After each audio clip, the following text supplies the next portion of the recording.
Sri Lanka jubilee park की सभा में जितेंद्र आव्हाड ने किया लोगों से सवाल, क्या मैं पराया हूं? मुसलमानों के हालात पर रेहान पीतलवाला का बेबाक भाषण।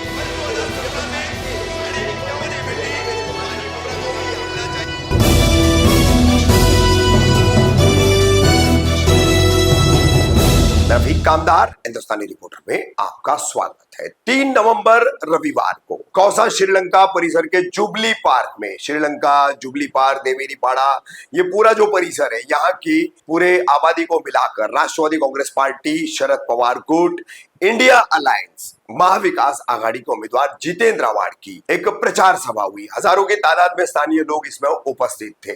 इस सभा को यहाँ पर आयोजित करने का काम किया यहाँ के राष्ट्रवादी कांग्रेस पार्टी, शरद पवार गुट के पदाधिकारी रेहान पीतलवाला और उनके साथियों द्वारा। सभा का नजारा दिखाते हुए यहाँ पर विकास के मुद्दे को लेकर, किए गए कामों के मुद्दों को लेकर और फिर एक नए तरह का जो प्रचार उनके प्रतिद्वंदी द्वारा किया जा रहा है, उस पर सबसे पहला सवाल जितेंद्र आव्हाड ने लोगों से किया, क्या मैं पराया हूं? तो देखिए क्या सवाल किस तरह से किया गया है।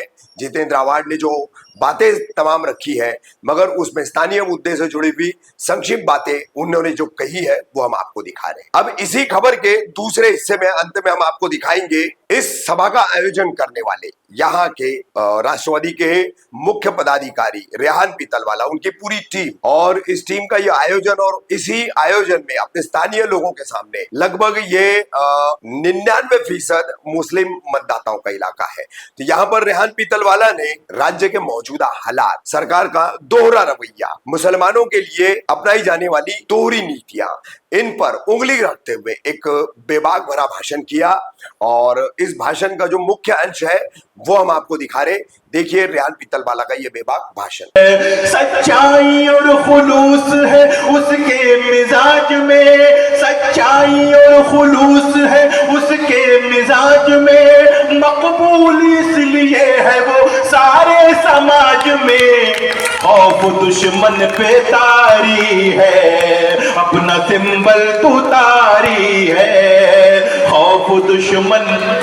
खौफ दुश्मन पे तारी है, अपना सिंबल तू तारी है। किया है मैंने देखा है गली चौक लगा के थालियों के अंदर वहां कॉन्क्रीट किया है, जहां बने ये भी काम दरगाह भाई ने कॉन्क्रीट किया है।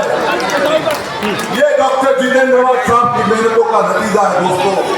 खड़े हो गए जोरदार तालियां मारने के लिए डॉक्टर जितेंद्र आव्हाड जिंदाबाद। अरे डॉक्टर जितेंद्र आव्हाड जल्द करो, अरे डॉक्टर जितेंद्र आव्हाड आगे बढ़ो, अरे कोई नहीं है टक्कर में, अरे कोई नहीं है टक्कर में। हमें हमारा वोट एक और बहुत कीमती है दोस्तों। 20 तारीख को अपना कीमती वोट दुबारी निशान जो बजाता हुआ दुबारी है, बजाता हुआ दुबारी आदमी है, उस निशान पे अपना कीमती वोट दे करके इस लीडर को दिलाइए जो अपनी जान को हथेली में रख करके आपके लिए काम कर रहा है। इस लीडर को आप बजाइए,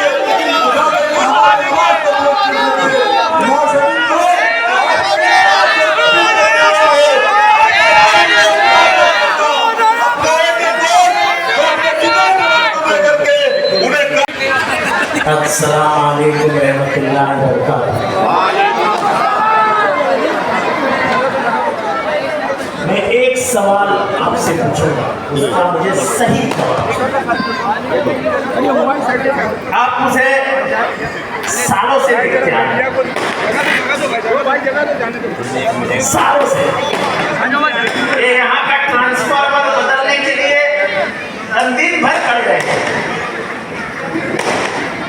ये रास्ते बनाने के लिए हमने हमारा निधि दिया, हमने कोई बड़ा काम नहीं किया, लेकिन हमारे पे अपनापन था, अपनापन। तो मुझे पराया मानते हो?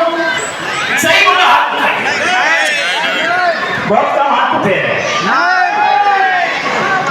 तो ये नया प्रचार क्या शुरू हो गया कि मैं अपने वाला हूँ, मैं अपने वाला हूँ, मैं अपने वाला हूँ, मुझे वोट दो। तो क्या मैं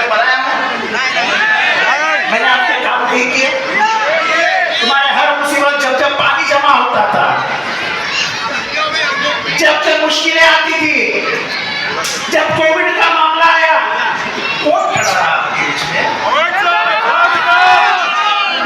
मैंने कभी इसका दावा किया है?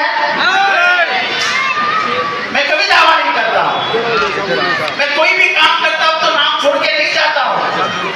नाम उसके यहाँ लिखा जाता है, अपने जो भी हक करोगे वो लिखेगा।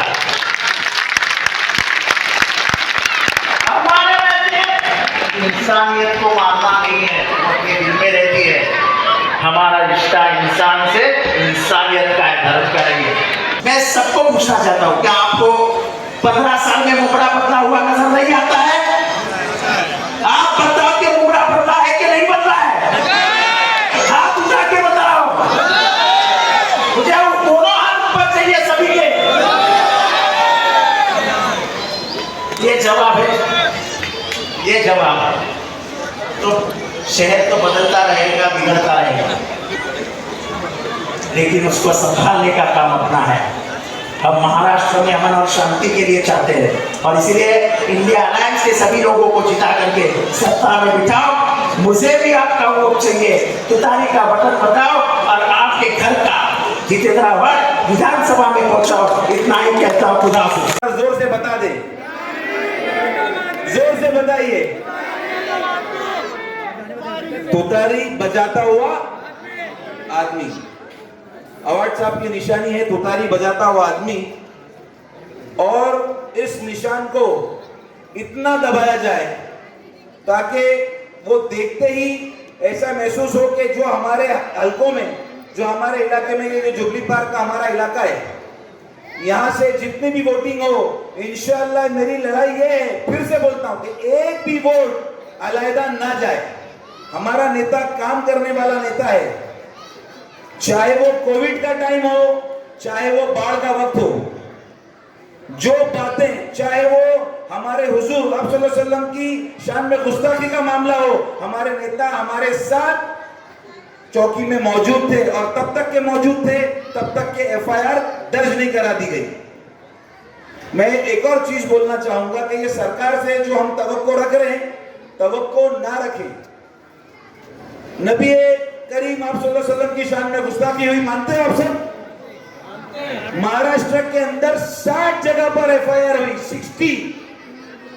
60 जगह पर, शमीम भाई 60 जगह पर एफआईआर हुई, लेकिन आज तक उनको अरेस्ट नहीं किया गया। क्या कानून उनके लिए और मौलाना सलमान अजहरी साहब के लिए अलग अलग है? कानून, कॉन्स्टिट्यूशन एंड सबके लिए एक बराबर है। फिर ये इतना बड़ा फर्क क्यों? एक जगह पर एक अल्फाज, एक जुमला बोलने पर 9 महीने की सजा और दूसरी जगह पर हेट स्पीच देने के लिए एक समुदाय के मस्जिद में घुसकर मारने के लिए भी कोई सजा नहीं। ये इतना बड़ा भेदभाव आज हमारे साथ में, हमारे इस स्टेट में हो रहा है और अफसोस की बात यह है कि बोलने वाला कोई भी नहीं। तो ये सारे चीजों को, ये पूरे सिस्टम को, मैं ये बता रहा हूं आपको, ये वाटर गटर मीटर की लड़ाई नहीं है। इसके लिए आपका भाई, आपका बच्चा, आपका खादिम हमेशा आपकी खिदमत में मौजूद है।